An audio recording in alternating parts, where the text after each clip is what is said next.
Namaste, dear devotees. Welcome to today's discourse dated April 7th, where Shri Brahmachaitanya Maharaj enlightens us on the concept of real self-interest. We often spend our lives chasing fleeting pleasures, unaware that true fulfillment lies in spiritual practice and detachment from worldly desires. Today, let us reflect on how we fail to achieve our real self-interest and how we can change that through sincere spiritual effort.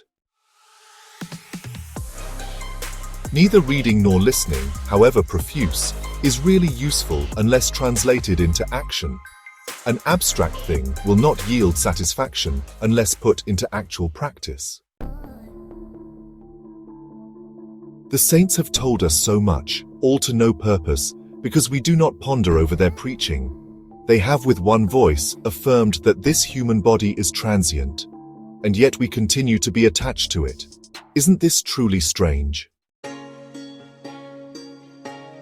If we do not believe in the saints' words, we should at least see what our own experience teaches us. The mundane-minded believe that all pleasure pertains to the body and the senses, but what does experience show?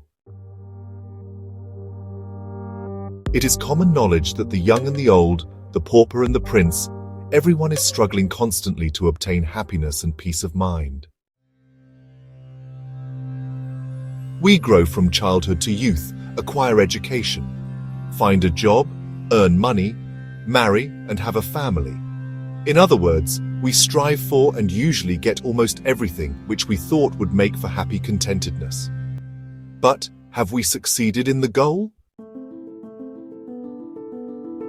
It is true that leading family and worldly life does need a certain degree of attachment to the body, but that does not mean that the entire life should be devoted to toiling for sensuous pleasures alone. This is not true self-interest. It is only catering to what in reality we are not for. What good can it bring to our real self when the body dies? Those who only talk glibly but never act accordingly come to ruin. It is necessary to abstain from talking so long as we feel we must talk. We should distinguish between liberty and license. Liberty has a sanctity, while a license is ugly and profane.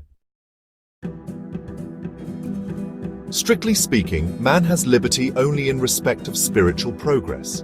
In all other matters and those concerning the body, he is under various obligations and constraints. For instance, he has duties as a father, a husband, a son, etc. However, his supreme duty as a human is to attain Godhead. While attending to their respective duties most diligently at home or in their spheres of work, people should devote all the rest of their time to meditating on Nama. In business, it is the net profit that we look for. Similarly, the net profit of human life is the degree to which our attention is turned to God. Shri Ram Jai Ram Jai Jai Ram. Personal reflection. Sant Bahinabai, a devoted saint from Maharashtra, was deeply committed to spiritual practice and self-realization. Her life was a perfect example of balancing worldly duties with spiritual pursuit. One day, Bahinabai was going about her daily chores, and she was stopped by a passerby who asked her for advice on how to achieve real peace and happiness in life. The saint paused, then spoke softly. Real peace comes from the pursuit of the divine, not from external acquisitions. True happiness arises when you remember God and align your life with His will. The passerby was intrigued and asked further, "But how can I do this when my duties and the demands of my family keep me so occupied?" Bahinabai smiled and replied, "Even as you fulfill your worldly responsibilities, devote some time each day to God's remembrance.